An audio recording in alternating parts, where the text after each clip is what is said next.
이제 이 시간 우리 마음을 모아 하나님 앞에 7월 26일 주일 예배를 드리도록 하겠습니다. 자리에서 다 같이 일어나셔서 창조의 아버지 찬송하심으로 예배를 시작하겠습니다.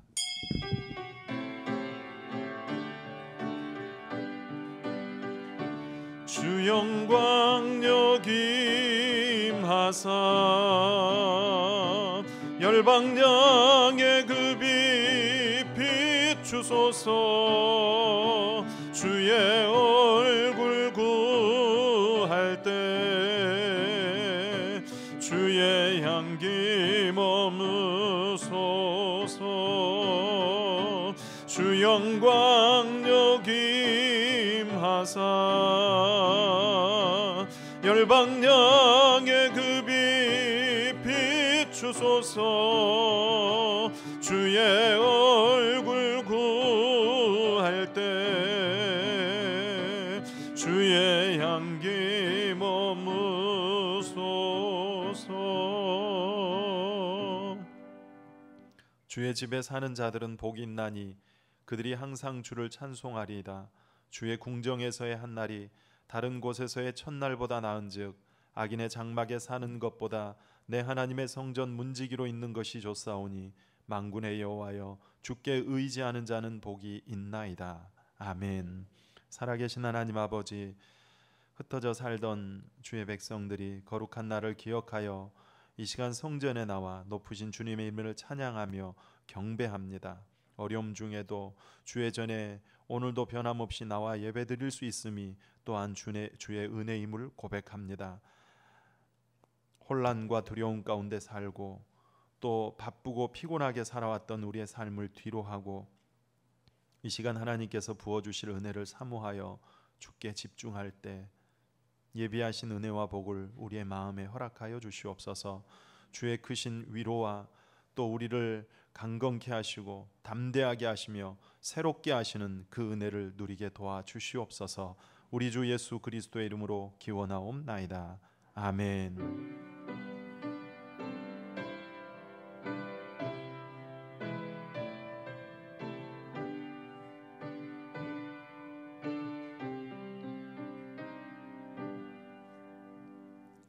성시교독 23번 다 같이 교독하겠습니다. 찬송가 뒤에 교독문 23번입니다.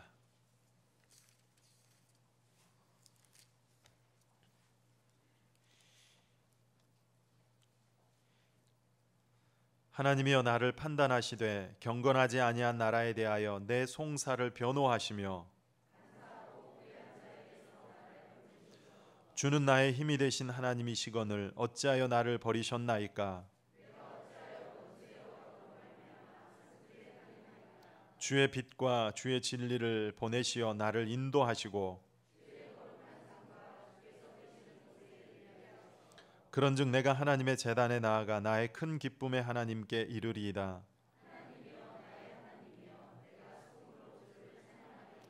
내 영혼아 네가 어찌하여 낙심하며 어찌하여 내 속에서 불안해하는가.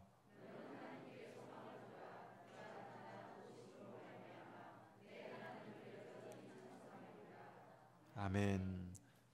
다 같이 참회 기도를 드리겠습니다. 자비로우시고 은혜로우신 하나님, 이 시간 저희들이 주 앞에 나와 예배하며 특별히 지난 삶을 돌아보며 우리 안에 있는 모든 죄악들을 또 참회하며 주의 은총을 구합니다. 삶에서 행하였던 죄악들을 기억하고 자복하며 회개할 때 긍휼이 풍성하신 하나님께서 그 모든 죄악을 사하시고 우리를 정결케 하여 주시기를 간절히 원합니다. 특별히 마음이 강팍하고 심령이 굳어 하나님 영광 드러내며 살지 못하고 살았던 죄악들을 회개합니다. 마음을 단속하지 못하여 세상 것에 마음을 빼앗기고 살아왔습니다. 성김과 겸손으로 그리스도를 드러내기보다 내 안에 있는 욕심과 이기심과 미움과 질투, 악한 생각, 죄된 마음을 품으며 육신의 편안만을 추구하며 살아왔습니다. 말씀을 따라 살겠노라고 수도 없이 다짐하면서도 삶 속에서는 너무나도 연약하게 넘어지는 우리의 모습을 보게 됩니다. 이 시간 그 모든 죄와 허물을 고백하오니 주여 우리를 불쌍히 여겨주시고 우리의 연약함들을 용서하시고 주의 보혈로 사하여 주시고 또 우리의 심령을 깨끗게 하여 주시옵소서. 다시금 주의 은혜 속에 살아갈 수 있도록 우리를 성령으로 충만케 하여 주시옵소서. 예수님의 이름으로 기도하오며 이제 지난 삶을 돌아보시면서 주님과 우리 자신만이 하는 죄를 고백하며 함께 참회를 계속하겠습니다. 아버지, 살아계신 하나님의 말씀, 주의 어뢰를 불쌍히 여겨주시옵소서. 하나님의 뜻을 따라 살지 못하고 그저 아버지의 육신의 소욕과 정욕을 따라 살아왔던 죄악을 용서하시고 마음을 정결케 하시고 이제는 다시금 선한 마음을 품어 하나님 영광 위에 살아가는 저희들이 되게 도와주시옵소서. 아버지, 병들고 상처나고 죄악으로 아버지 쪄들어 있는 우리의 마음을 정결케 하시옵소서.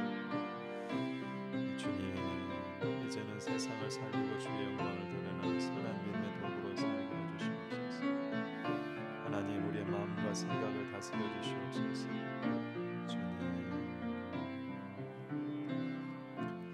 여호와께서 말씀하시되 오라 우리가 서로 변론하자. 너희의 죄가 주홍 같을지라도 눈과 같이 희어질 것이요 진홍같이 붉을지라도 양털같이 희게 되리라. 아멘. 나는 전능하신 아버지 하나님 천지의 창조주를 믿습니다. 나는 그의 유일하신 아들 우리 주 예수 그리스도를 믿습니다.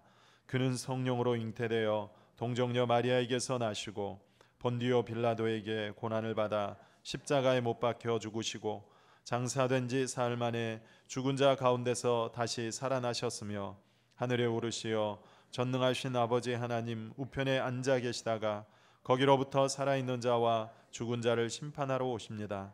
나는 성령을 믿으며 거룩한 공교회와 성도의 교제와 죄를 용서받는 것과 몸의 부활과 영생을 믿습니다. 아멘. 자리에 앉으시기 바랍니다. 찬송가 38장 찬송하겠습니다.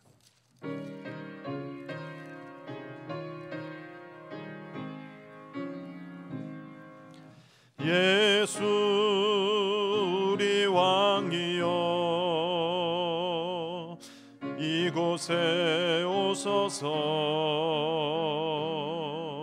우리가 왕께 드리는 영광을 받아 주소서. 우리는 주님의 백성 주님은 우리 왕이라. 왕이신 예수님 오셔서 좌정하사 다스리소서. 예수 우리 주시여 이곳에 오셔서 우리가 왕께 드리는 찬양을 받아 주소서. 우리는 주님의 종들 주님은 우리 주시라. 주 되신 예수님 오셔서 이 찬양을 받아 주소서. 이제 이 시간 예배를 위해서 김기남 권사님 나오셔서 기도 인도해 주시겠습니다.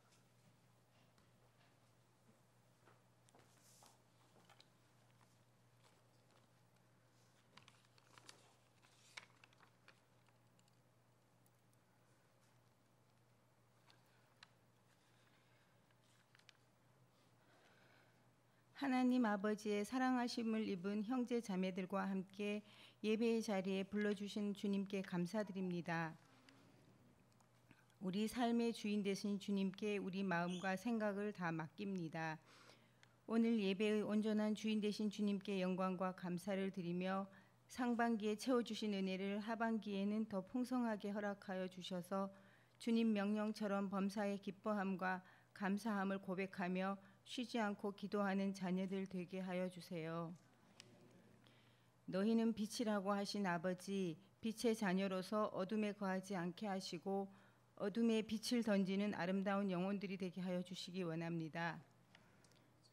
눈에 보이지 않는 작은 바이러스로 인해 예배에 임하는 성도들의 몸도 마음도 많이 위축되었지만 우리가 힘써 영혼을 위해 더 많은 시간을 할애하게 하시고 각자 처한 상황과 형편에 맞게 영적으로 하나님 아버지와 더욱 친밀해지는 시간들이 되게 하여 주시기 원합니다.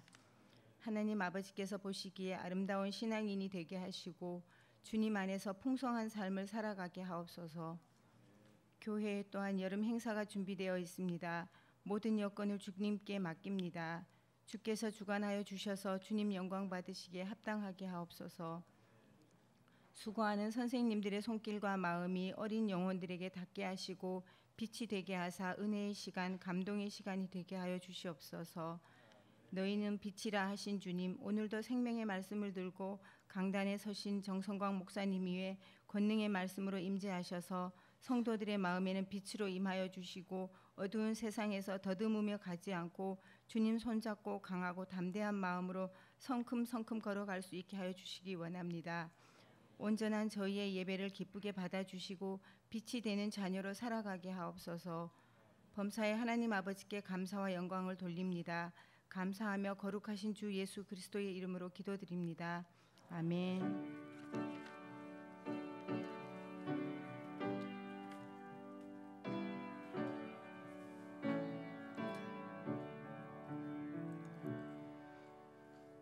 오늘 우리에게 주신 하나님 말씀은 구약 성경 에스라 3장 1절에서 13절까지 말씀입니다. 에스라 3장 1절에서 13절까지 말씀입니다. 다 찾으셨으면 자리에서 일어나셔서 한 절씩 교독함으로 하나님의 말씀을 받도록 하겠습니다. 이스라엘 자손이 각자의 성읍에 살았더니 일곱째 달에 이르러 일제히 예루살렘에 모인지라.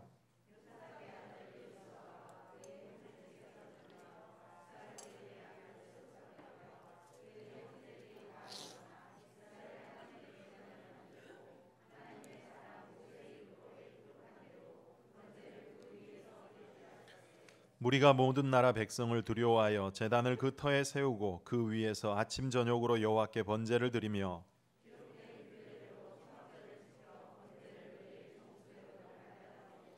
그 후에는 항상 드리는 번제와 초하루와 여호와의 모든 거룩한 절기의 번제와 사람이 여호와께 기쁘게 드리는 예물을 드리되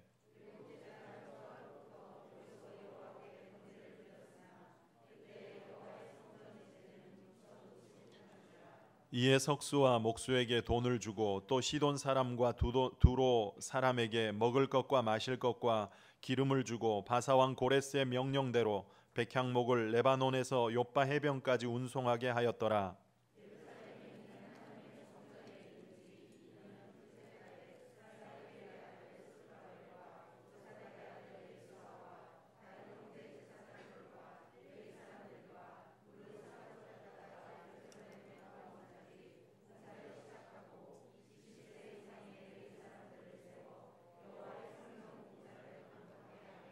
이에 예수아와 그의 아들들과 그의 형제들과 간미엘과 그의 아들들과 유다 자손과 헤나닷 자손과 그의 형제 레위 사람들이 일제히 일어나 하나님의 성전 일꾼들을 감독하니라.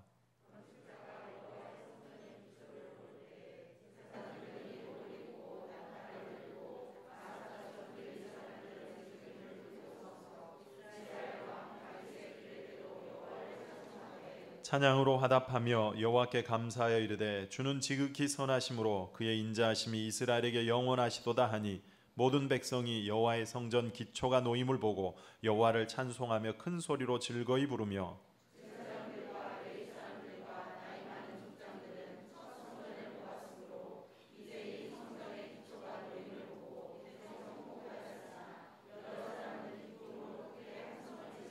같이 봅니다. 백성이 크게 외치는 소리가 멀리 들리므로 즐거이 부르는 소리와 통곡하는 소리를 백성들이 분간하지 못하였더라. 아멘. 자리에 앉으시기 바랍니다. 아동부 교사들 나와서 하나님 앞에 찬양 올려드리겠습니다.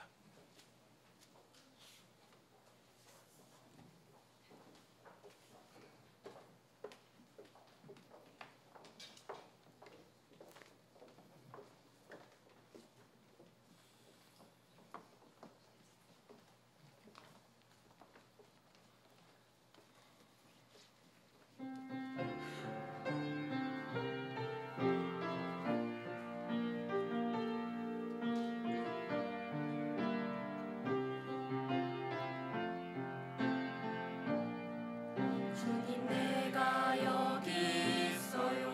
나는 부족하지만 주님이 일하십니다. 주님 내가 교사입니다. 내 작은 사랑으로 아이들이 자라납니다. 때론 힘들어 넘어지고 쓰러지지만 주님이 계시니 나 일어섭니다. 능력 주시는 하나님 바라볼 때에 주님이 하시를 기대합니다. 나의 헌신과 섬김이 하나님께 향기로운 제물 되기, 내게 주신 귀한 사명을 통해 하나님 나라 세워가리.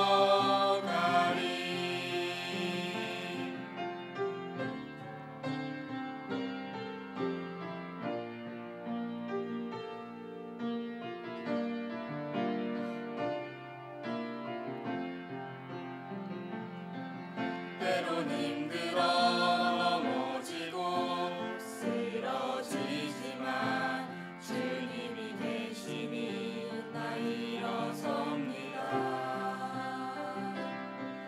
능력 주시는 하나님 바라볼 때에 주님이 하시를 기대합니다. 나의 헌신과 섬김이 하나님께 향기로운 제물 되기, 내게 주신 귀한 사명을 통해 하나님 나라 세워가리. 하나님 나라 세워가리.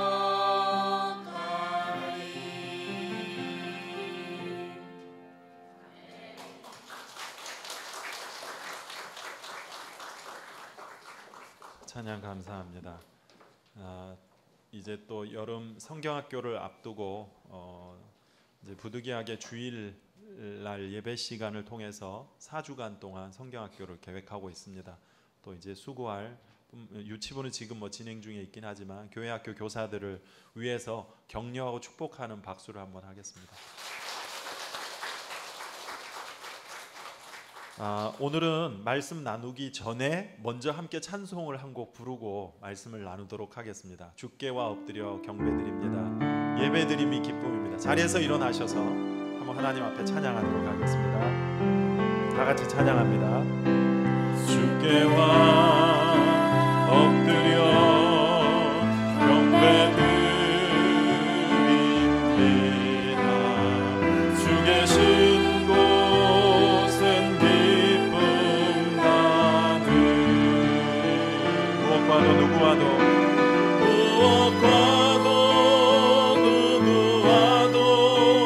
바꿀 수 없네. 아멘. 여러분 정말로 이렇게 고백하세요? 다시 한번 고백합시다. 주께와 엎드려 경배드립니다.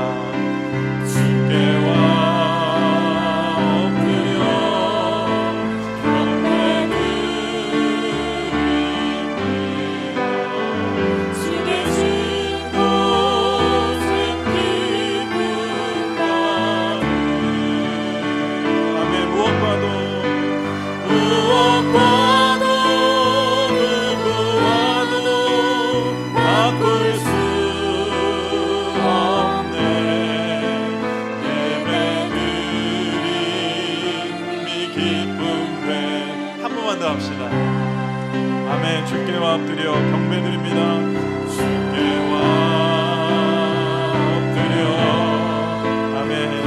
앞에 나와 예배 드릴 수 있음이 주님의 은혜입니다. 주 계신 곳은 기쁨하네. 무엇과도 누구와도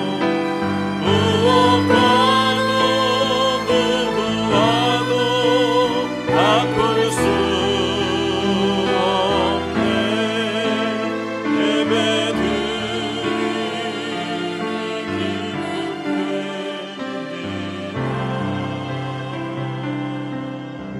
아멘. 네, 자리에 앉으십시오.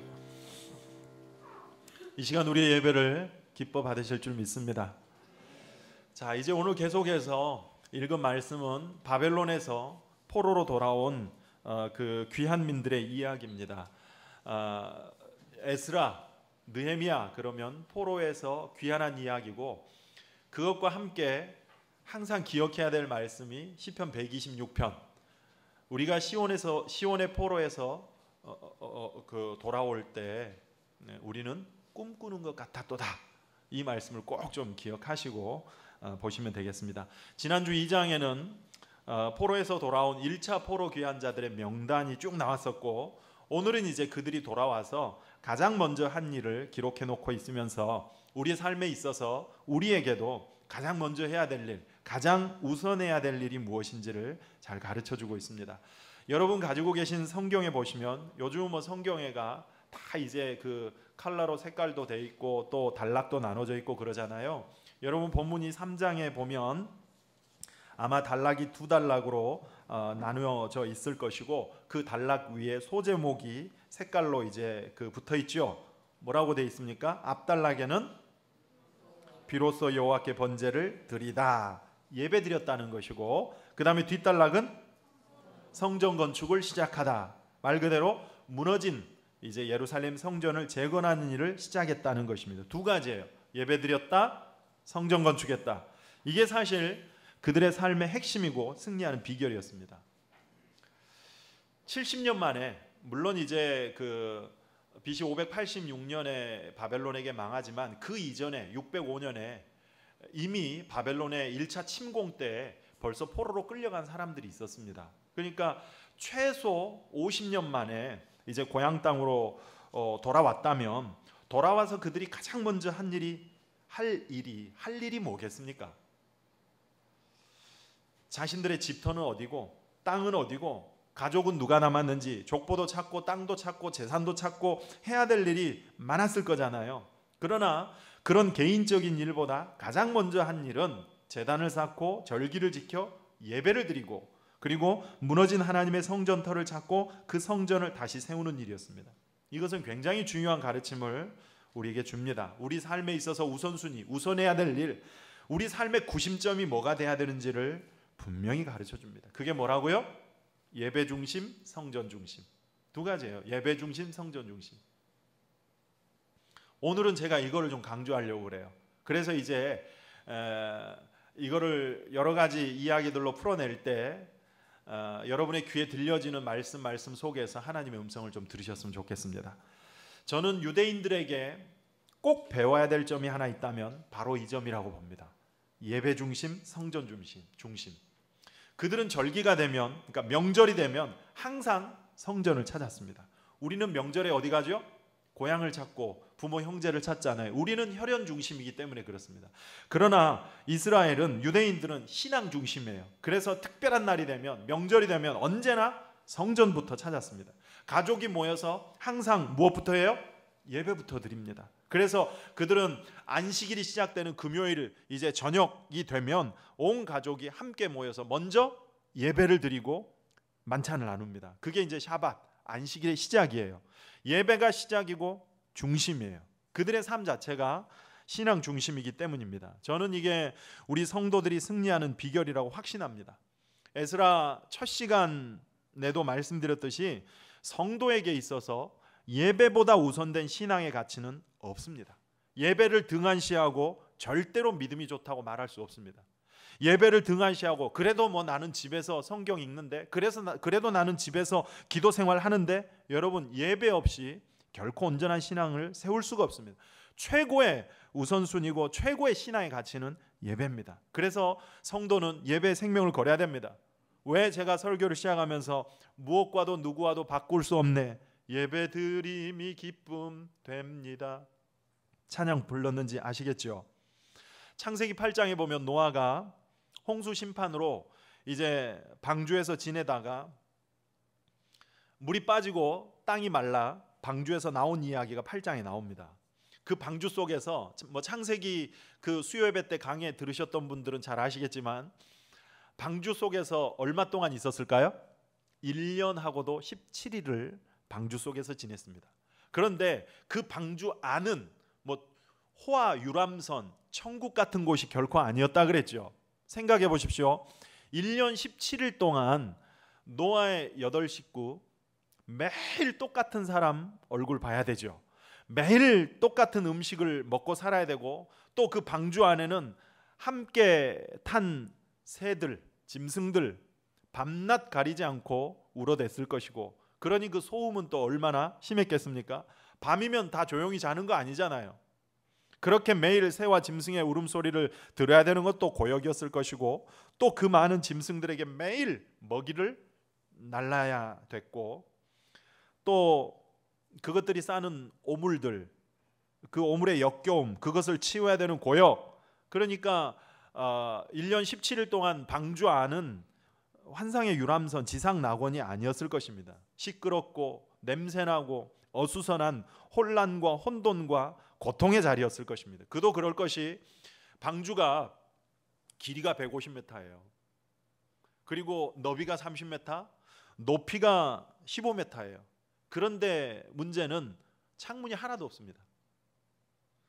그렇게 큰 방주에서, 그 꽉 막혀 있는 방주에서 1년 17일 동안 그런 식으로 지낸다 그러면 웬만한 사람이면 다 정신 이상자가 되지 않을까 싶습니다.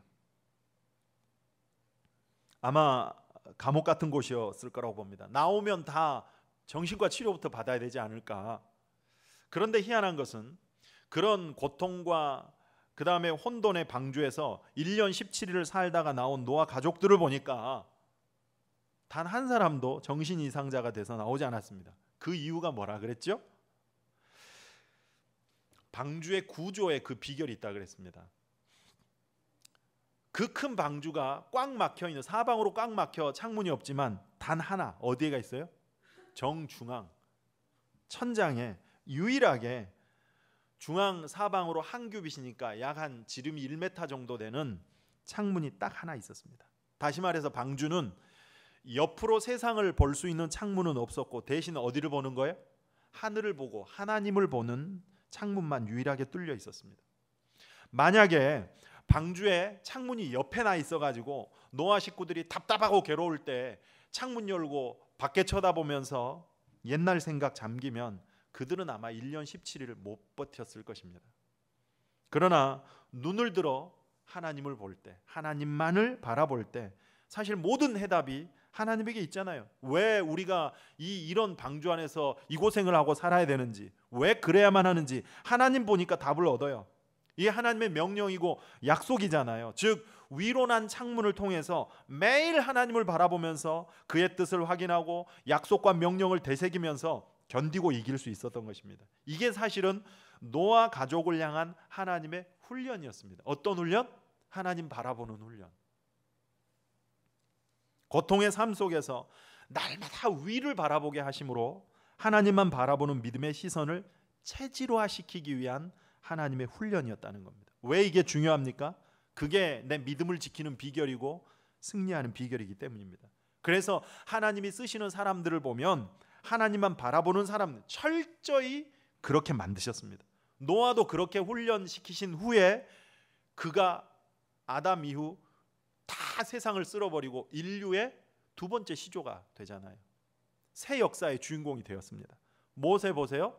볼 것 많고 놀 것 많은, 즐길 것 많은 애굽의 궁궐에서 그를 빼내가지고 미디안 광야로, 아무것도 없는, 아무 볼 것도 없는 미디안 광야로 보내서 거기서 40년을 살게 했습니다. 말씀드렸죠. 광야 미드바르라고 하는 이 히브리어 단어는 보다라는 뜻을 가진 다바르에서 파생된 단어라 그랬죠. 광야는 보는 곳이래요. 뭘 보는 곳일까요? 광야는 볼 게 없잖아요. 그래서 뭘 볼 수 있어요? 하나님을 볼 수 있는 거예요. 그래서 광야는 하나님을 보는 곳이에요. 그런 광야로 보내서 하나님만 바라보게 하는 훈련을 40년 동안 시키신 것입니다. 그리고 이스라엘을 출애굽하는 영도자로 사용하신 거죠. 하나님께서 다윗으로 하여금 골리앗을 이기고 나라의 영웅이 되게 하셨는데 그것으로 끝냈습니까? 아니죠. 사울 왕을 대신해서 이제 당신의 뜻을 이루는 이스라엘의 새 역사를 이루도록 쓰시기 위해서 그 다음 어떻게 하세요? 사울 왕의 칼날을 피해 광야에 도망다니며 십수년을 도망다니게 했습니다. 마찬가지로 다윗 역시 그 광야 생활을 통해서 오직 하나님을 향해 시선을 고정시키고 그것이 체질화되도록 훈련시키신 것입니다.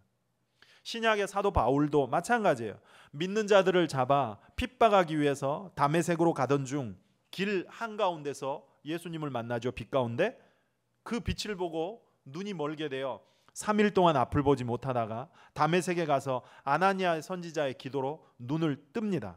그리고 바로 그가 사도가 되어 복음을 전했습니까? 그렇지 않습니다. 아라비아 광야로 가서 3년을 칩거합니다. 그리고 예루살렘에 갔는데 사도들이 아무도 믿어주지 않아요. 사울이 회심했다 그러니까. 그래서 사울은 이번에는 어디로 가요? 고향 다소로 가서 거기서 13년 동안을 그냥 없는 사람처럼 칩거합니다.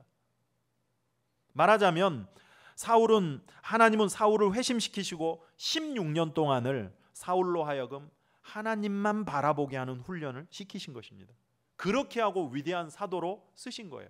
만약 사울이 처음부터 회심하고 난 이후부터 바로 그냥 나가서 복음 전하고 수많은 사람들이 주님 앞으로 돌아오게 하는 그런 열매가 있었다면 물론 하나님 나라에 큰 유익은 있었겠지만 어쩌면 사울은 도리어 교만에 빠졌을지도 모릅니다. 그래서 홀로 있는 시간을 갖게 하고 하나님 바라보는 훈련을 철저히 시키고 그렇게 됐을 때 그가 교만하지 않고 하나님의 큰 일을 이룰 수 있었던 것입니다.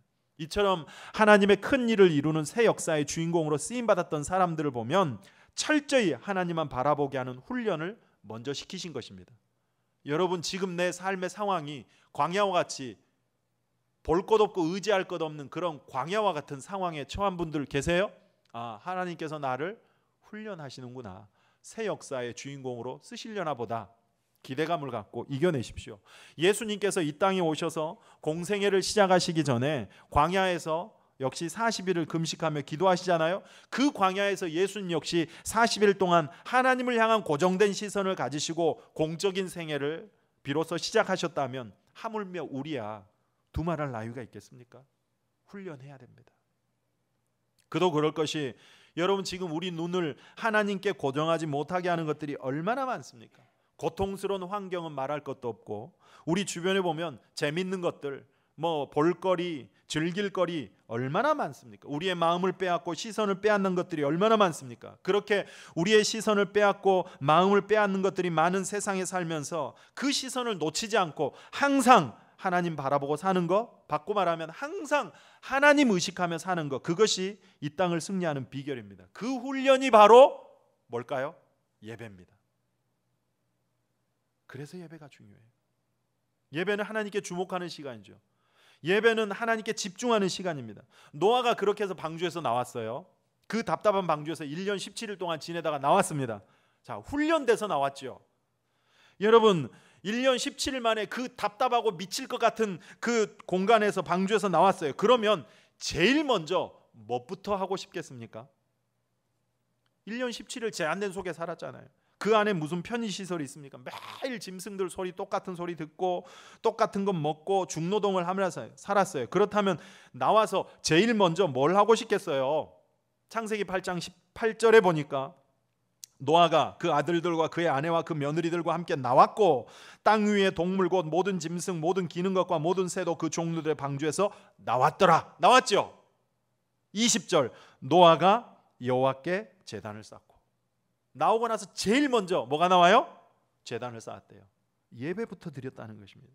그 답답한 방주에서 세상 밖으로 나와가지고 가장 먼저 자기가 하고 싶은 일을 먼저 하지 않고 하나님이 기뻐하시는 일을 먼저 했다는 것입니다. 자기 육신의 안위를 먼저 추구하고 난 뒤에 예배드리지 않았습니다. 나오자마자 가장 먼저 하나님 앞에 제단을 쌓았습니다. 예배드렸습니다. 이게 바로 훈련된 노아의 모습이고, 이래서 노아가 위대한 제2의 인류의 조상이 된 것입니다. 그 방주 속에서 1년 17일 동안 철저히 위로 열린 창을 통해서 하나님만 바라보는 그 시선 훈련을 통해서 노아의 사고방식이 이렇게 바뀐 것입니다. 그래서 훈련이 필요합니다. 그래서 홍수 후 새로운 세상에서 새로운 삶을 시작하는 그 첫 시작이 예배로 시작을 한 것입니다. 여러분, 우리의 가장 우선해야 될 일이 뭐라고요? 예배입니다. 이사를 가고 제일 먼저 예배부터 드리죠. 사업을 시작하고 제일 먼저 예배부터 드리죠. 내 인생의 모든 시작을 예배로 시작하는 것은 당연합니다. 그게 승리하는 비결이에요. 하루의 시작을 예배로 시작해 보세요. 그게 하루를 승리하는 비결이에요. 이 일을 이루신 하나님께 감사와 경배를 드리는 것이고, 앞으로 하나님만 바라보고 하나님만 의지하겠다는 신앙의 표현입니다. 성경에서 여러분 예배의 사람, 대표적인 예배의 사람, 그러면 누구를 들 수 있어요? 아브라함을 들 수 있죠. 창세기 12장 13장에 나오는 아브라함의 이야기에 보면 그가 제단을 쌓았더라, 여호와의 이름을 불렀더라, 이게 계속 나와요. 그만큼 아브라함은 가는 곳마다 제단을 쌓고 하나님을 예배하는 예배의 사람이었다는 것입니다. 자, 13장에 보면 조카인 롯과 이제 분가하는 장면이 나옵니다. 서로의 가축대들이 많아져 가지고 종들이 싸우는 거예요. 좋은 목초지 차지하려고. 그래서 이제 우리가 가족이 함께 싸우는 것이 마땅치 아니하니 이젠 서로 분가를 하자. 그리고 판단을 하고는 롯에게 먼저 기회를 줬어요. 그랬더니 롯이 어디를 선택해서 갑니까? 소돔, 소알 지역, 요단들을 보고 그쪽을 선택해서 갑니다. 중요한 건 그 땅을 고르는 롯의 선택 기준입니다.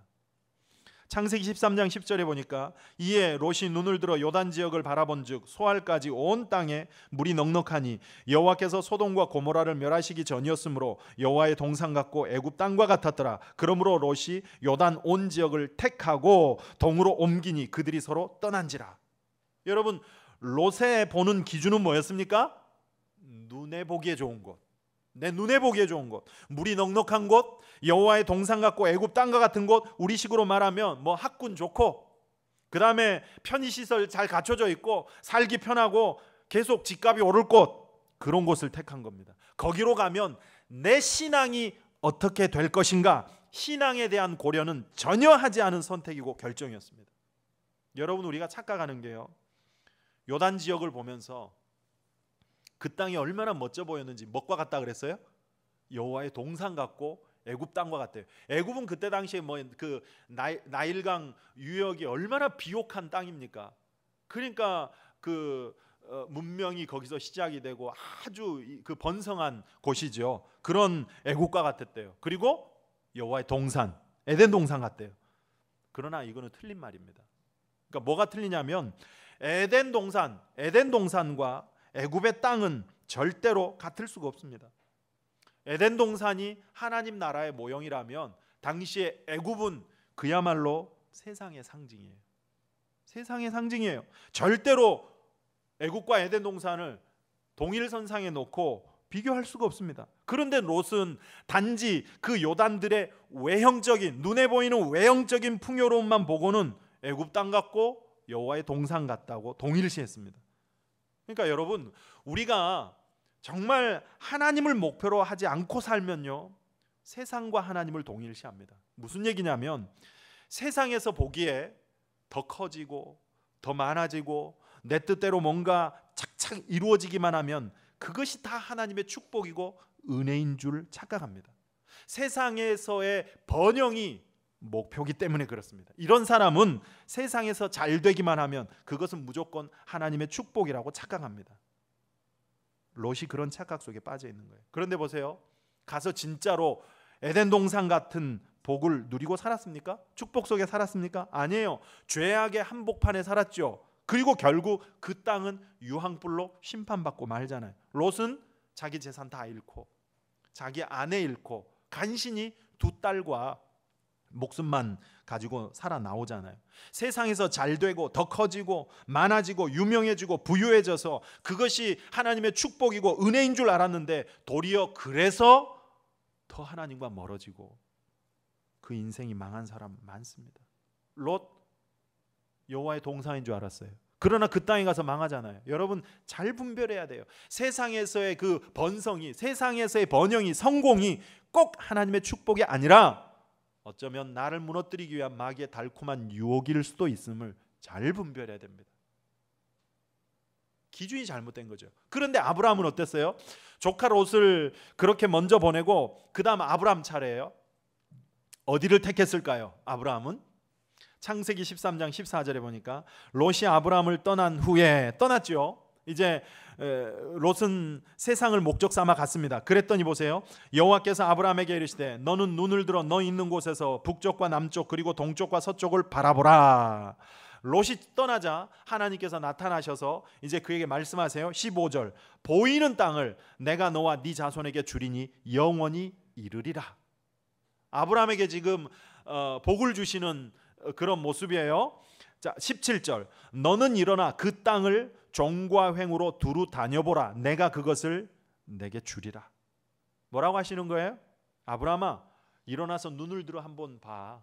동서남북 봐. 그리고 종과 횡으로 다녀봐. 네가 밟는 곳, 네가 가는 곳 다 너에게 줄게. 자, 하나님이 이런 약속을 해주셨어요. 그러면 어떻게 해야 됩니까?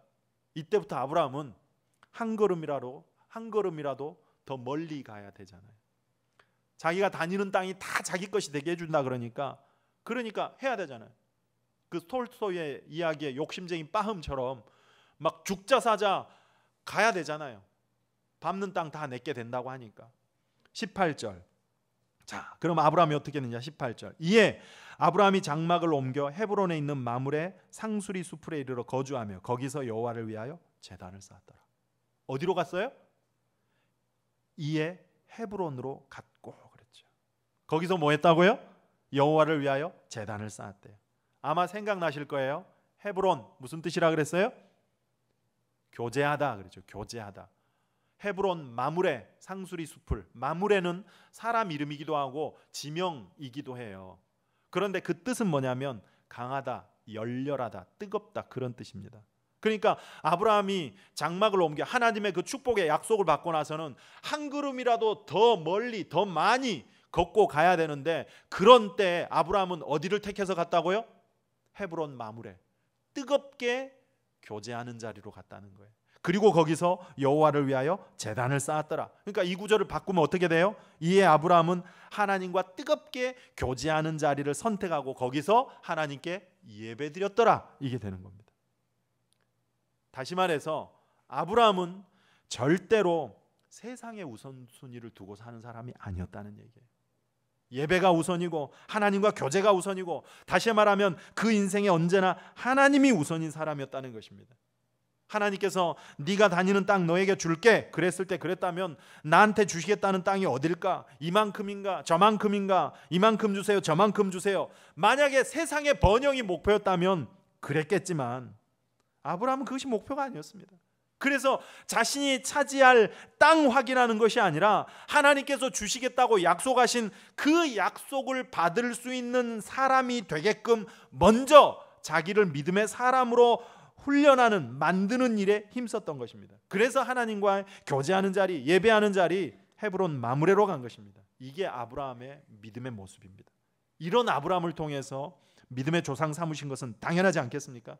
중요한 건 이후부터 인간 사이에는, 인간의 삶에는 두 줄기의 흐름이 있습니다. 헤브론의 흐름, 그 다음에 소돔의 흐름. 롯과 같은 소돔의 사람으로 사는 것, 아브라함과 같은 헤브론의 사람으로 사는, 오늘날도 똑같습니다. 중요한 건 창세기 13장 이후부터 요한계시록 끝장까지 보면 성경의 역사를 통해서 확인할 수 있는 것은 하나님을 믿는 사람들임에도 불구하고 그 가운데 절대 다수는, 대부분이 어느 길을 갈까요? 롯의 길, 소돔의 흐름을 쫓아 살더라는 거예요. 헤브론의 흐름을 타는 사람은 그야말로 극소수였습니다. 그러나 하나님께서는 한 시대의 역사를 새롭게 하실 때는 언제나 어떤 사람을 쓰신다고요? 헤브론의 사람.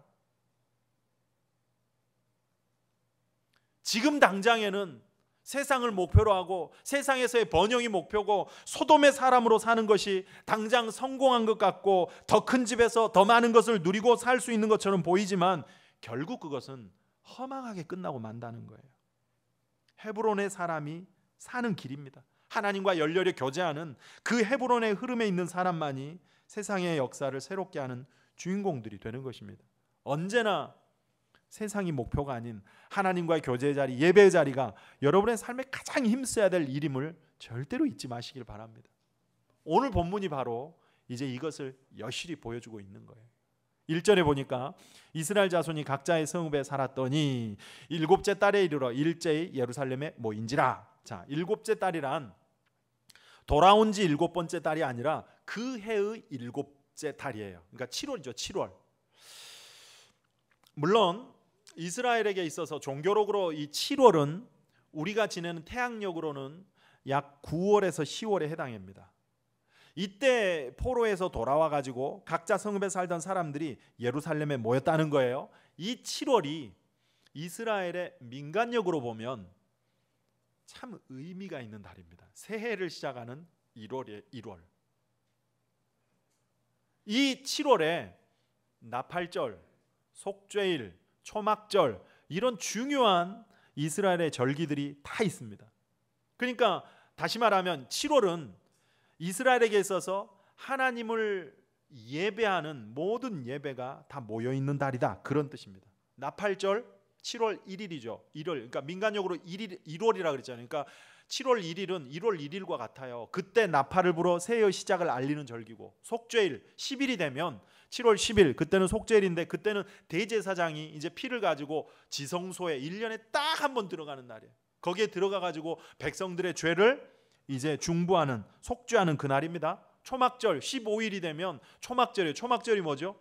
초막을 짓고, 즉 출애굽해서 유대 광야에서 초막 지내며 살게 하시다가 안전하게 그 광야 생활을 하게 하신 은혜에 감사하는 절기고, 또 초막절은 장막절, 수장절이기도 해요. 그래서 한 해 농사를 다 마치고 열매를 모아 거두게 하신 은혜를 감사하는 절기입니다. 그러니까 이런 중요한 절기들이 7월에 있고, 그런 절기들이 있는 7월에 돌아온 백성들이 예루살렘에 모였다는 것은 이제 새해 첫 시간부터 하나님께 모여 신앙을 회복하고 다진다는 그런 의미가 있는 거예요. 그래서 모여서 뭐 했다고요?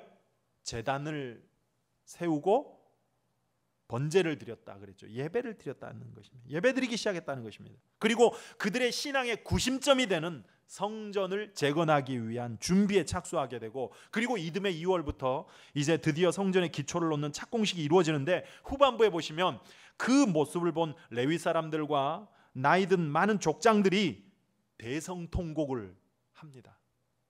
아마 두 가지 의미에서의 울음이었을 것 같습니다. 첫째는 기쁨과 감격의 눈물이었을 것입니다.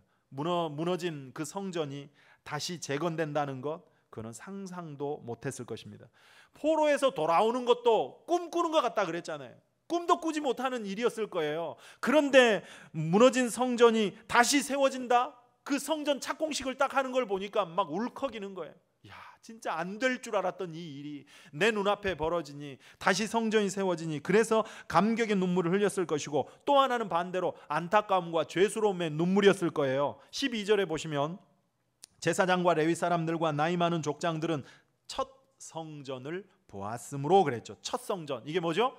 솔로몬이 지었던 솔로몬의 성전이에요. 그 솔로몬의 성전을 본 노인들입니다. 솔로몬 성전은 건축 기간도 7년 6개월이 걸리고요. 그때 당시에 최상의 재료들을 가지고 지었습니다. 온 기둥들을 막 금으로 입혔잖아요. 그리고 그 성전의 기명들, 그릇들 다 금이었잖아요.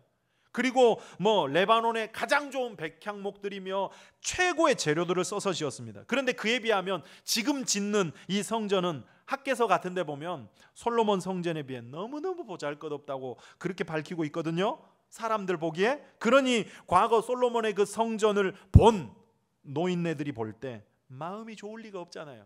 누구 때문이에요? 우리의 죄악 때문에. 하나님의 그 영광스러운 성전이 이렇게 초라해져 버렸다는 거예요. 그래서 죄스러움과 미안함의 그 슬픔의 눈물이었을 거라고 봅니다.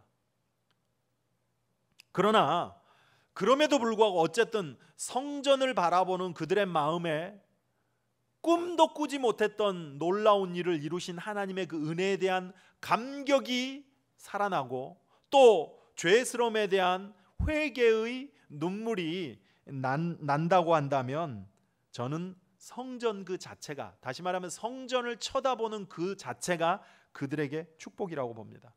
그 성전을 볼 때마다 자신들의 연약함, 과거 죄 중에 그하였던 그 어리석음들, 그것들을 깨닫게 되고 되새기게 되고, 그럼에도 불구하고 용서하시고 꿈도 꾸지 못한 그 일을 이루시는 하나님의 은혜가 떠올려질 것이기 때문에 그렇잖아요. 그렇다면 세워지는 성전은 그들의 신앙을 날마다 새롭게 하는 중요한 매개체가 되는 거죠. 볼 때마다 죄가 생각나고 하나님이 용서하시고 회복하신 은혜가 생각나게 하시는 신앙의 매개체예요. 그래서 성전을 바라보는 자체가 그들에게 얼마나 복이겠습니까? 성전은 그런 곳이에요.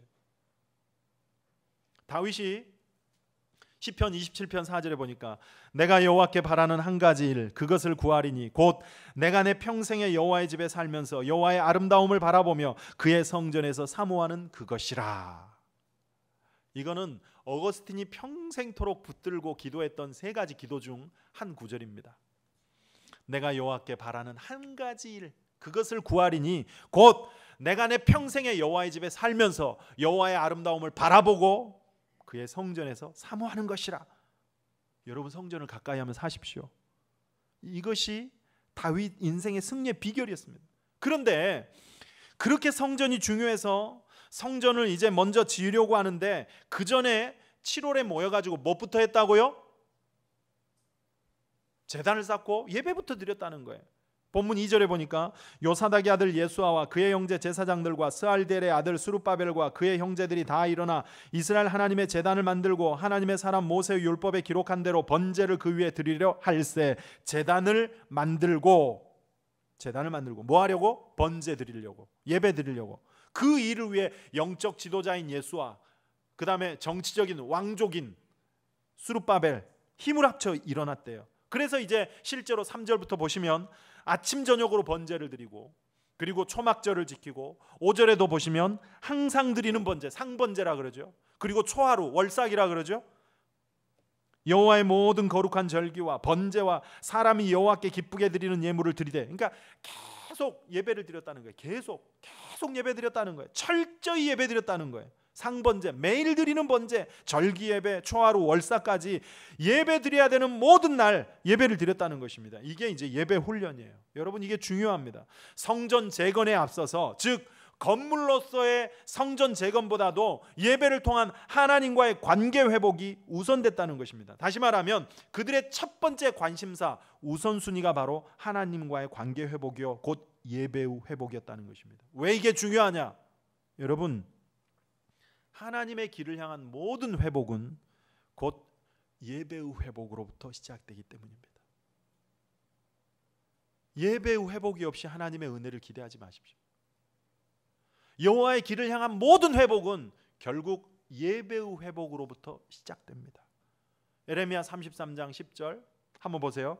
여호와께서 이와 같이 말씀하시니라. 너희가 가리켜 말하기를 황폐하여 사람도 없고 짐승도 없다 하던 여기 곧 황폐하여 사람도 없고 주민도 없고 짐승도 없던 유다 성읍들과 예루살렘 거리에서 즐거워하는 소리, 기뻐하는 소리, 신랑의 소리, 신부의 소리와 민만군의 여호와께 감사라 여호와는 선하시니 그 인자하심이 영원하다 하는 소리와 여호와의 성전에 감사제를 드리는 자들의 소리가 다시 들리리니. 회복이죠, 회복. 이는 내가 이 땅에 포로를 돌려보내어 지난 날처럼 되게 할 것임이라. 회복의 약속을 하시는 말씀이에요. 사람도 없고 짐승도 없고, 전쟁으로 다 망해버렸잖아요. 사람도 없고 짐승도 없고 즐거워하는 소리도 없고 잔치하는 소리도 없고 그러던 땅에 그런 소리가 다시 들릴 거래요. 회복될 거래요. 여호와는 선하시니 그 인자하심이 영원하다 찬양하는 소리, 여호와의 성전에서 감사 제사를 드리는 소리가 다시 들릴 거래요. 어떻게 해서요?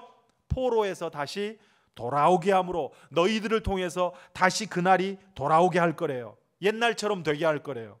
그런데 저는 이 말씀을 가만히 묵상하다가 어떻게 이게 메시지가 오냐면요, 앞부분은 회복이고 뒷부분은 그 회복의 비결을 말씀하는 것처럼 들리는 거예요. 만군의 여호와께 감사하라. 그는 선하시니 여호와는 선하시니 그 인자하심이 영원하다는 소리와 여호와의 성전에서 감사제를 드리는 자들의 소리가 다시 들리리니, 즉 예배하는 소리죠. 예배하는 소리. 그 예배하는 소리가 들리리니 그때 황폐하여 사람도 없고 짐승도 없고 주민도 없고 유다 성읍들과 뭐 예루살렘 거리에, 그런 거리에 비로소 즐거워하는 소리, 기뻐하는 소리, 신랑 신부의 잔치하는 소리가 다시 들릴 거야. 지난 날처럼 될 거야. 이런 식으로 오는 거예요. 예배하는 소리가 하나님의 귀에 들려질 때, 우리가 예배하는 소리가 하나님의 귀에 들려질 때 비로소 그 삶의 황폐하던 땅에 잔치하는 소리, 사람도 없고 짐승도 없고 즐거워하는 소리였던 그 땅에 비로소 회복이 될 거라는 것입니다. 저는 이것도 좋은 메시지인 것 같아요. 여러분, 그래서 예배가 중요해요. 우리 삶에 잃어버린 것들, 어그러져 있는 것들, 뭣도 없고 무너지고 황폐해진 삶들이 하나님의 귓가에 우리의 예배하는 소리가 비로소 들려질 때, 그때 회복의 은혜가 임한다는 것입니다. 그래서 성전 재건에 앞서서 제단부터 쌓고 예배를 드린 것입니다. 여러분, 이게 바로 우리의 가장 우선해야 될 일이고 반드시 붙들어야 될 최고의 가치입니다. 여러분의 인생의 모든 슬럼프, 모든 난관들 예배부터 회복해 보세요. 그럼 다 풀립니다. 삶이 폐어갔습니까? 예배부터 회복해 보세요. 예배가 회복되어지면 막힌 삶이 풀어질 줄 믿습니다. 놓치고 잃어버린 것들 반드시 회복됩니다. 그러므로 여러분의 무너진 예배 제단을 다시 쌓으십시오. 오늘 설교 제목이에요. 제단을 쌓고. 이게 중요하다는 겁니다. 생각나시죠? 열왕기상 18장에 보면 엘리야 선지자가 갈멜산에서 그 850명의 이방 선지자들과 영적 싸움을 할 때 산꼭대기 이제 나무를 쌓고 나무 위에 송아지 한 마리씩 잡아 올려놓고 거기에 기도해서 불이 내려와가지고 태우는 신이 진짜 신이다 대결을 했어요. 먼저 바알 선지자들 바알의 이름을 불러 기도했어요. 하루 종일 기도해도 불이 내려옵니까? 그 다음 엘리야 차례가 됐어요. 엘리야가 그런데 불을 내려달라고, 그래서 그 재물을 태워달라고 기도하기 전에 엘리야가 먼저 했던 행동이 뭐라고요? 열왕기상 18장 30절. 엘리야가 모든 백성을 향하여 이르되 내게로 가까이 오라. 백성이 다 가까이 그에게 가매 그가 무너진 여호와의 제단을 수축하되. 무너진 여호와의 제단을 수축하되, 이 말씀은 큰 상징적인 의미가 있습니다. 어떤 뭔가 대단하고 큰 일을 하기에 앞서 가장 먼저 해야 될 일이 뭐라고요? 무너진 제단을 수축하는 것. 무너진 여호와의 제단을 수축하는 것, 이것이 승리하는 비결이에요. 무너진 영적인 제단을 다시 쌓는 거예요. 그런 의미에서 여러분 한번 돌아보세요. 지금 여러분의 삶에, 여러분의 신앙에 있어서 무너져 있는 영적 제단들 많지 않습니까? 예배의 제단, 기도의 제단, 헌금의 제단, 헌신과 봉사의 제단 혹시 무너져 있지 않습니까? 그것들을 다시금 세우는 거예요. 쌓는 거예요. 그렇게 무너진 영적 제단을 먼저 살피고 다시 세우는 것에서부터 다시 들리리니 지난 날처럼 되게 할 것이라 라고 하는 하나님의 은혜가 비로소 임하고 능력이 임하여 승리하게 된다는 것입니다. 이런 의미에서 오늘 돌아온 귀한 백성들, 예배의 제단을 다시 쌓는 것은 대단히 잘한 일이고 성도에게 있어서 어떤 일보다 우선해야 되는 일임을 우리에게 보여주고 있습니다. 하나님께서 우리에게 정말로 무엇보다도 원하시는 일입니다. 여러분, 지금 우리의 상황이 예배에 집중하지 못하게 하고 성전을 찾지 못하게 하는 때 아닙니까? 상황이 그렇게 만들어가요. 뭐 사업이 바쁘고 그래서 예배를 빠질 수밖에 없도록 만들고 두렵게 만들어서 빠질 수밖에 없도록 만들고, 그렇게 우리 신앙을 무너뜨리려고 하는 때입니다. 마음에는 불안과 염려가 있고 두려움이 있습니다. 이렇게 조금만 가면 아마 아모스 8장에 나오는 모습처럼 거기에 보면 뭐 젊은 남녀가 갈아여 퍽퍽 쓰러질 거라고 하는 것 같이 많은 성도들이 이렇게 가다가는 진짜 신앙을 잃고 퍽퍽 쓰러지는 일들이 있을 것 같습니다. 이럴 때 우리가 놓치지 말아야 될 것, 더 집중해야 될 것이 바로 예배고 성전입니다.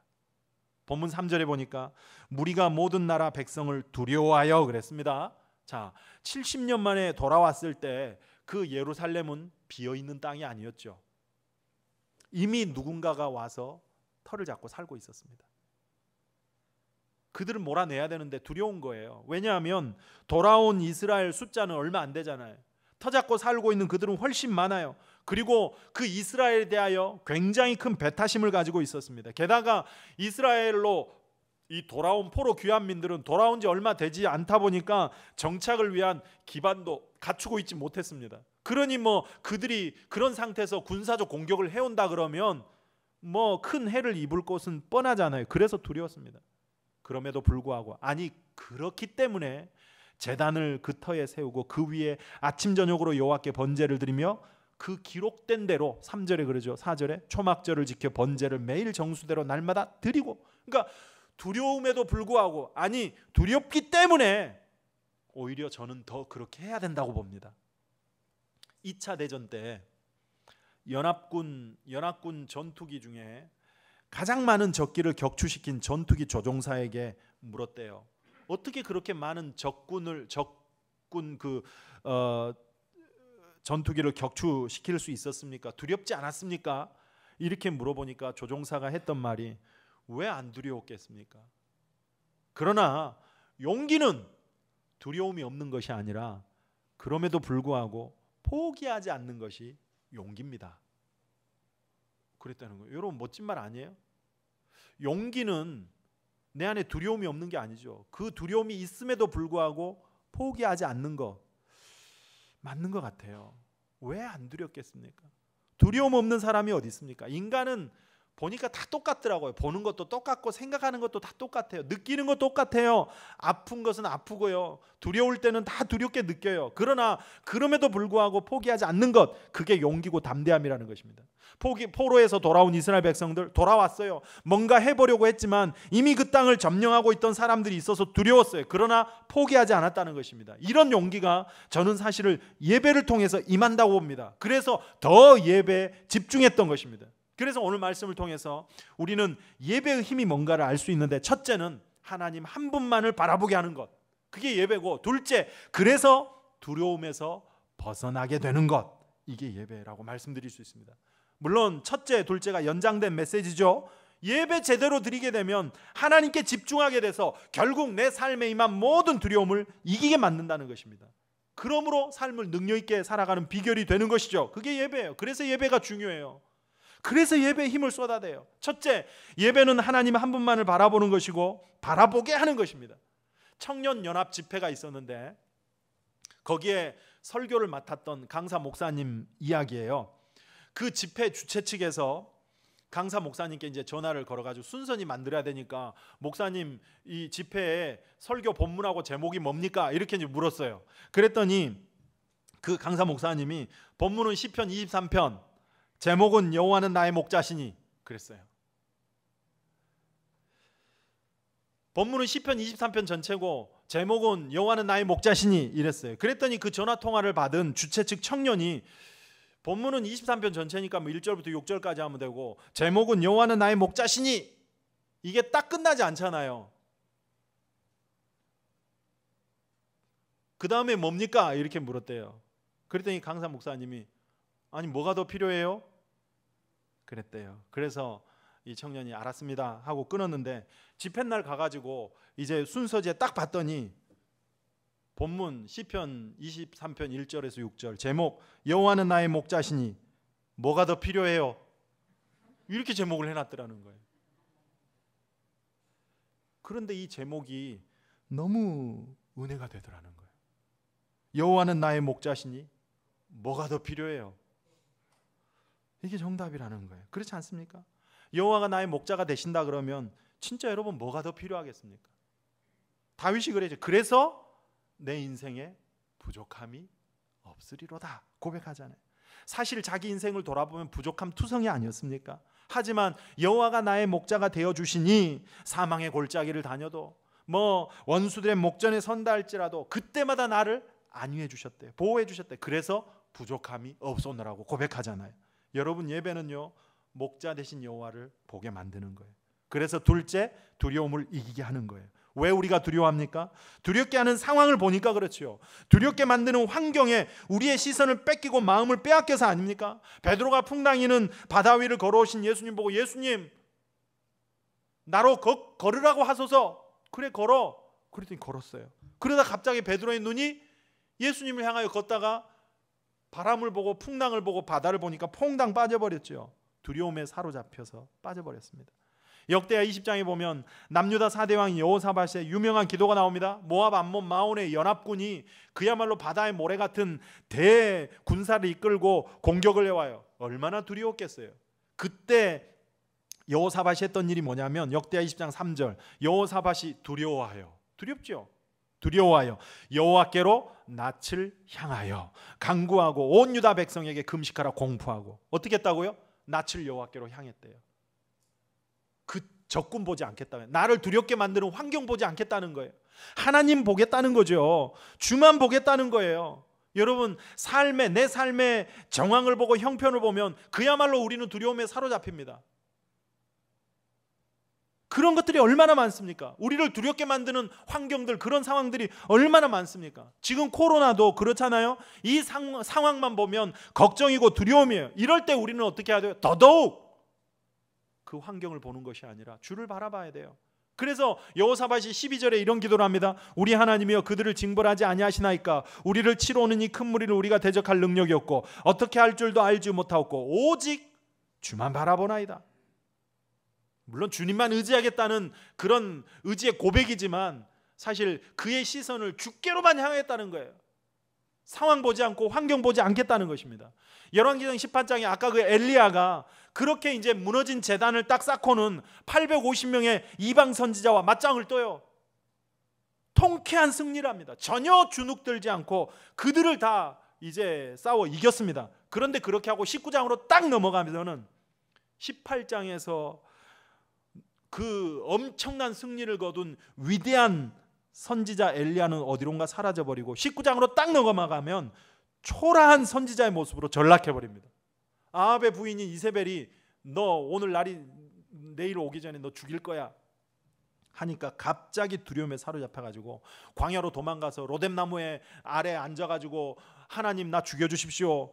초라한 신세로 전락해버립니다. 어떻게 이럴 수가 있죠? 성경은 그 이유를 지적합니다. 열왕기상 19장으로 넘어가니까 19장 3절, 그가 이 형편을 보고 그랬어요. 뭘 봤다고요? 자신의 형편을 봤대요. 이세벨이 죽이겠다고 소리치는 그 형편을 봤대요. 그래서 일어나 자기의 생명을 위해 도망하여 그랬습니다. 능력의 하나님, 나를 지키시고 보호하시는 하나님, 나의 목자 되시는 하나님을 바라봤던 그 엘리야가 그래서 850명과 싸울 때도 전혀 주눅들지 않고, 심지어 18장에 보면 아합 왕 앞에 가가지고도 하나님의 말씀을 담대하게 선포하거든요. 그랬던 엘리야가 자신의 형편을 보고 환경을 볼 때 그 시선을 빼앗기고 마니까 초라한 신세로 전락해버리고 말더라는 것입니다. 그래서 여러분, 믿음 생활은 결국 뭘 지키는 거예요? 내 마음을 지키는 거예요. 마음의 시선을 지키는 싸움이에요. 시선을 지키는 싸움이에요. 악한 마귀는 어떻게 하면 우리의 시선이 하나님께로 향하지 못하도록 할까? 그렇게 합니다. 그래서 우리의 마음을 두렵게 만들고 염려하게 만들고 걱정과 근심의 노예가 되게 만들어 버리는 거예요. 시편 3편 1절에 보니까 여호와여, 나의 대적이 어찌 그리 많은지요, 일어나 나를 치는 자가 많으니이다. 여러분, 이 시를 쓴 다윗의 상황이 어떤 상황인지 느껴지세요? 자신을 치러 오는 대적들이 너무 많대요. 그런데 6절에 이런 고백을 해요. 천만인이 나를 에워싸 진친다 하여도 나는 두려워하지 아니하리이다. 이게 시편 27편도 똑같아요. 시편 27편 2절, 악인들이 내 살을 먹으려고 내게로 왔으나, 그러니까 어떤 상황인지 느껴지시죠? 3절, 군대가 나를 대적하여 진칠지라도 내 마음이 두려워하지 아니하며 전쟁이 일어나 나를 치료할지라도 나는 여전히 태어나리로다. 어떻게 이럴 수가 있죠? 그 비결이 4절, 내가 여호와께 바라는 한 가지 일, 그것을 구하리니 곧 내가 내 평생에 여호와의 집에 살면서 여호와의 아름다움만을 바라보고 그의 성전을 사모하며 사는 것이래요.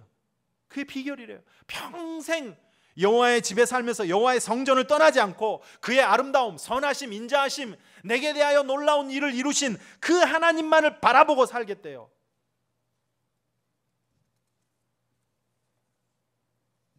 하나님만을 향하겠대요. 사모하겠대요. 그래서 8절, 너희는 여호와 내 얼굴을 찾으라 하실 때 내가 마음으로 주께 말하되 여호와여, 내가 주의 얼굴을 찾으리이다 하였나이다. 얼굴을 찾는다, 그게 무슨 뜻이에요? 그를 향하겠다는 거죠. 마주 보겠다는 거예요. 마주 보겠다는 거예요. 하나님만 보겠다는 거예요. 그런데 이게 미완료형입니다. 그러니까 내 인생에 다급하고 위급할 때만 하나님 찾고 바라보겠다는 것이 아니라 과거부터 지금까지 그렇게 왔고 앞으로도 계속해서 여호와의 얼굴을 찾고 그의 얼굴을 마주보고 살겠다는 그런 고백이에요. 그것이 모든 두려움을 이기고 승리하게 만드는 인생을 사는 비결임을 너무나도 잘 알고 있었기 때문입니다. 그래서 결론적으로 마지막 14절에 그럽니다. 너는 여호와를 기다릴지어다. 강하고 담대하여 여호와를 기다릴지어다. 그러니까 끝까지 하나님 신뢰하고 하나님 향한 네 시선을 거두지 말아라 라는 거예요. 여러분, 이걸 가능케 해주는 것이 뭐라고요? 예배입니다. 예배를 통해서 우리의 마음과 시선이 철저히 하나님을 향하게 만들어주는 거예요. 하나님만 바라보게 만드는 거예요. 예배는 목자 되신 하나님, 우리 인생의 핵심이 뭔지를 알게 해주기 때문에 그래요. 여호와가 나의 목자 되시니 뭐가 더 필요해요? 이게 예배예요. 그래서 오늘은 설교 제목을 이렇게 좀 해볼까 하다가, 여러분, 예배 드리기 전에 내 마음이 복잡해요. 내 마음에 근심 있고 두려워요. 이것도 필요하고 저것도 필요하고 뭣도 없고 마음이 막 갈라지고 온갖 것들이 필요하고 없어 보이고 다 중요해 보여요. 그럴 때 예배 가운데 집중하면 내게 가장 필요한 핵심이 무엇인지를 알게 해주고 그것을 붙들게 만들어줍니다. 그래서 두려움이 사라지는과 동시에 내 삶에 비로소 질서가 잡히는 거예요. 오늘도 예배하는 가운데 여러분의 삶에 붙들어야 되는 핵심이 뭔지 깨달아지고, 그래서 혼란하고 무질서한 삶에 질서가 임하는 은혜가 임할 줄 믿습니다. 모든 두려움 사라지게 하실 줄 믿습니다. 그러므로 예배에 힘을 다하시고 생명을 거십시오. 예배하는 성전을 가까이 하시고 평생의 여호와의 집에 살면서 성전에서 예배하며 하기를 무엇보다도 우선으로 하며 사십시오. 그것이 여러분의 삶에 임한 모든 두려움을 몰아내고 담대하게 살아가는, 승리하는 힘이 될 줄 믿습니다. 자, 아까 찬송 불렀으니까 오늘은 찬송 영상을 하나 같이 좀 보도록 하겠습니다. 이 영상은 서울에 있는 삼일교회 청년 한 자매의 특송인데요, 물론 제가 그 자매에게 동의를 구하고 틀어드리는 것은 아닙니다. 근데 우리가 그냥 은혜를 나누기 위해서 틀려고 하는데, 이 찬양에 이제 원래 이 찬양을 부른 분은 찬양 사역자인 한웅재 목사님이 부른 찬양인데, 그분이 부른 찬양 너무너무 좋아요. 그런데 이 청년 자매가 특송으로 했던 찬양이 굉장히 저는 감동이 되더라고요. 그래서 한번 이 찬양 같이 한번 영상으로 나누기 위해서 캡처해 왔는데, 오늘 말씀을 생각하시면서 한번 영상을 보도록 하겠습니다.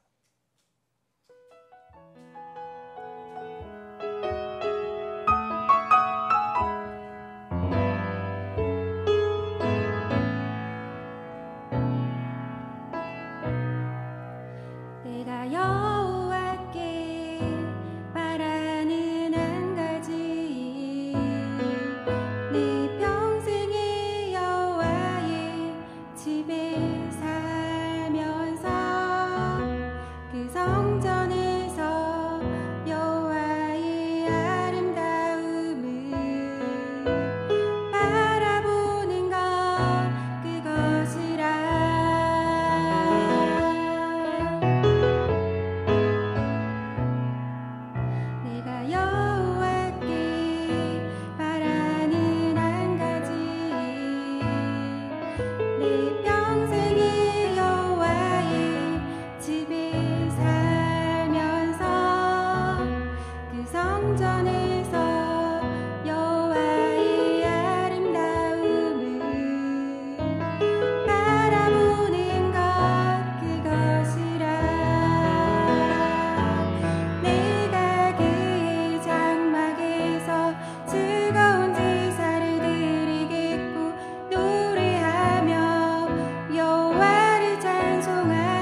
한번 이제 눈을 감고 여러분 이제 마음으로 한번 결단하며 기도하십시다. 내가 여호와께 바라는 한 가지 일, 곧 그것을 구하리니 내가 내 평생의 여호와의 집에 살면서 여호와의 아름다움을 바라보고 그의 성전에서 사모하는 그것이 여러분의 고백이 되기를 원합니다. 하나님은 예배를 통해서 여러분의 삶의 모든 문제를 풀어주실 수 있습니다. 주님, 우리의 무너진 영적 대단이 무엇인지를 깨닫게 하시고 다시금 세울 수 있도록 도와주시옵소서. 무엇보다도 예배의 재단이 회복되기를 원합니다. 그리고 우리가 무엇에 더 집중하고 살아야 될지, 삶의 핵심이 뭔지를 깨닫게 해주시라고, 그래서 혼란하고 두려운 삶을 이겨낼 수 있도록 능력 있게 살아갈 수 있도록 도와달라고 한번 같이 조용히 한번 기도하도록 하겠습니다. 기도하겠습니다. 아버지, 주여 살아계신 하나님 아버지, 사랑해 주시옵소서. 아버지 임하여 주시옵소서. 우리 가운데 역사해 주시옵소서. 아버지, 내 인생에 두려움이 많고 혼란과 염려와 미질서한 삶 가운데 살아가는 주여, 우리를 불쌍히 여겨주시고 무엇에 집중하며 살아가야 될지, 내 삶의 핵심이 뭔지를 깨닫게 하여 주시옵소서. 그리고 그것 붙잡고 삶으로 인하여 혼란스러운 삶에 다시금 아버지 질서가 있게 하여 주시옵소서. 모든 삶의 두려움을 몰아내 주시고 아버지 담대하게 능력 있게 살아갈 수 있도록 도와주옵소서. 지금 우리 안에 무너진 영적 재단들을 다시금 세울 수 있도록 도와주시옵소서. 우리의 마음이 세상에 빼앗기지 않도록 우리를 현혹하는 많은 것들로부터 지켜주시고 아버지 낙심케 하고 두렵게 만드는 그 환경과 형편의 시선을 빼앗기지 않도록 도와주시옵소서. 언제나 내 삶에 하나님과의 교제가 우선이고 뜨겁게 교제하는 그 예배의 자리를 먼저 선택할 수 있는 저희들이 되게 하시옵소서. 삶의 모든 문제를 예배로 풀어가는 하나님의 새 역사에 쓰임받는 주인공들이 되게 하시옵소서. 평생의 여호와의 집에 살면서 여호와의 아름다움을 바라보고 사모하며 살아가는 저희들 될 수 있도록 주여 도와주시옵소서. 하나님 아버지, 우리의 고백을 받으시옵소서. 우리의 믿음을 붙들어 주시옵소서. 우리를 담대하게 하시옵소서.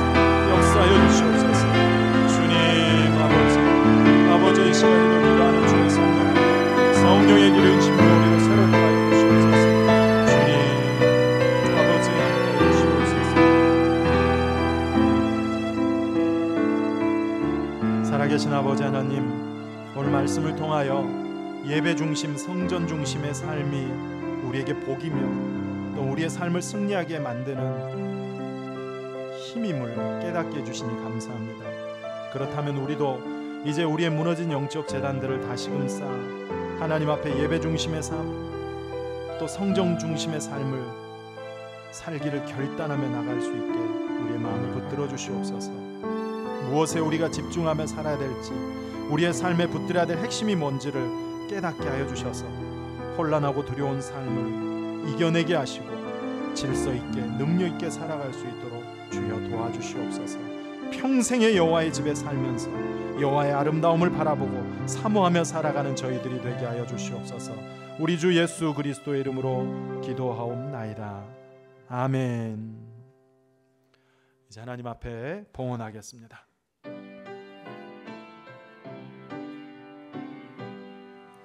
나의 보아 드리니 주여 받아 주셔서 하늘나라 위하여 주 뜻대로 쓰소서. 아멘. 살아계신 아버지 하나님, 주의 자비와 사랑을 감사합니다.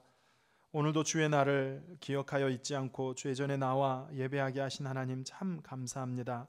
빈손으로 오지 않고 또 저마다 예물을 준비하여 마음을 담고 믿음의 고백을 담아 하나님께 올려드리오니 이 예물을 받아주시옵소서.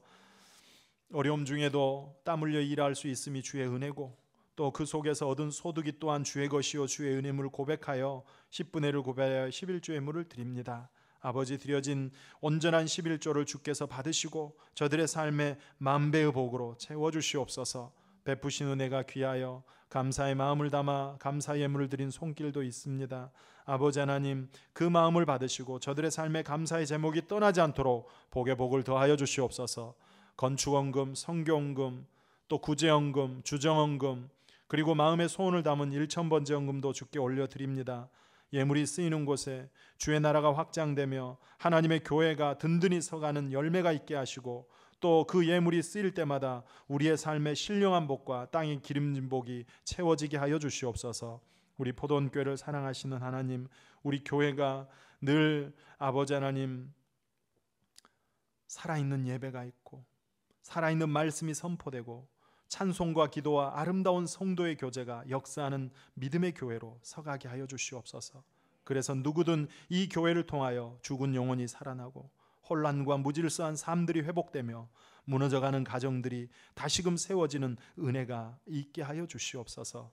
성도들의 모든 가정에 그 은혜를 부어 주시옵소서. 자녀들이 잘 되게 하시고 직장과 또 경영하는 일터가 늘 복되고 형통케 하여 주시옵소서. 삶에 얽혀있는 질곡 가운데 고통하는 성도들을 불쌍히 여겨주시되, 특별히 육신의 질병으로 아파하는 자들에게 능력의 손으로 어루만져 주시고 질병을 고치시며 치유하여 주시고, 얽혀있는 문제 또한 하늘의 지혜 더하셔서 헤쳐나가게 하여 주시옵소서. 낙심하지 말게 하시고 오히려 그 어려움 속에서 하나님만 바라보는 훈련을 통해 새 역사의 주인공들로 쓰시기 위한 하나님의 선한 뜻을 바라보고 믿음으로 인내하며 이겨낼 수 있도록 도와주시옵소서. 오늘도 예배에 참여하지 못하고 흩어져 있는 모든 주의 백성들을 기억하시되 어디에 있든지 은혜를 사모하며 살게 하여 주시옵소서. 학업으로 흩어진 자녀들, 해외 유학 중인 자녀들, 군복무 중인 자녀들, 직장으로 말미암아 흩어져 있는 모든 믿음의 권속들을 늘 지켜 주시옵소서. 혼란한 이 나라의 민족, 세계 열방 위에 하나님의 도우시는 그 손길이 함께하기를 원합니다. 아버지, 코로나로 바뀌어버린 우리의 일상 속에 지혜롭게 우리가 잘 대처하고 대응하며 살아가게 하시고, 이 속에서 또한 주시는 하나님의 특별한 은혜를 기대하며 살게 하여 주시옵소서. 더 큰 혼란이 없도록 막아 주시옵소서. 아버지 하나님, 특별히 이제 교육부서마다 이 어려운 때 여름 행사들을 계획하고 또 진행 중에 있습니다. 아버지, 수고하는 교사들에게 건강과 피곤치 않도록 강건케 하시고 준비된 그들의 수고와 헌신을 통하여 아이들은 예수 그리스도의 사랑과 천국의 기쁨을 풍성히 누리는 축복의 시간들이 되게 하여 주시옵소서. 흩어져 있는 주의 종들 가운데 장지연, 안동주, 김만곤 선교사에게도 안전과 건강을 지켜주시고 그 가정을 붙들어 주셔서 어려운 때 하나님께서 그들을 사용하시는 귀한 선교사로서의 사명을 잘 감당케 하여 주시옵소서. 때때마다 필요를 따라 돕는 은혜를 허락하셔서 어느 것에도 부족함이 없게 하여 주시옵소서. 우리 주 예수 그리스도의 이름으로 기도하옵나이다. 아멘.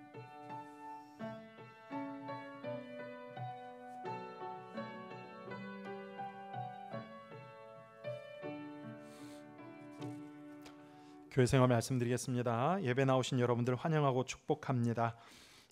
이번 주 토요일은 벌써 이제 8월이 또 시작되는 첫날입니다. 그래서 토요일 새벽은 월삭 기도회로 드립니다. 여러분 나오셔서 기도로 또 8월 한 달을 기도와 말씀으로 시작하시길 바랍니다.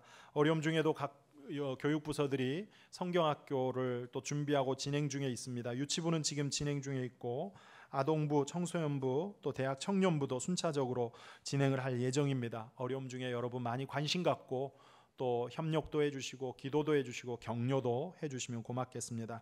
8월달 예배 봉사위원들은 명단 확인하시고 기도로 준비하시며 이제 점차적으로 또 예배 인원들이 많아지면은 우리가 거리 두고 예배드리기가 좀 어려울 수도 있습니다. 그래서 가급적이면 여기 앞에 자리도 많이 비어 있으니까 성가대석까지도 좀 앉아서 함께 예배를 드리면 좋겠습니다. 그래서 안내위원들이 안내하시는 대로 앞에 앉아주시고 좀 가급적이면 좀 직분자들이 먼저 여기에 좀 앉아가지고 예배를 드리면 좋을 것 같습니다.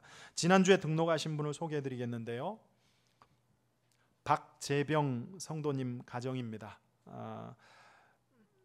3구역이고 2남성교회 그리고 3여전도회인데 이게 잘못 나왔네요.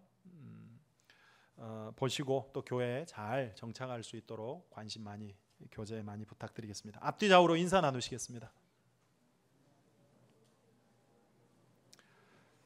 다 같이 자리에서 일어나셔서 찬송가 549장 1절 찬송하신 후에 축도하고 예배를 마치겠습니다.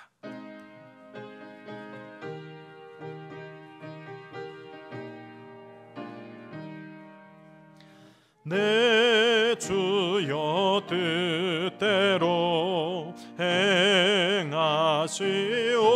하시옵소서. 온 몸과 영혼을 다 주께 드리니 이 세상 고락가 주 인도하시고 날 주관하셔서 뜻대로 하소서. 아멘. 기도하겠습니다. 무너진 예배단을 다시 회복하시고 성전을 가까이하며 사십시오. 모든 두려움을 몰아내고 담대하게 살아가는 승리하는 힘이 될 것입니다.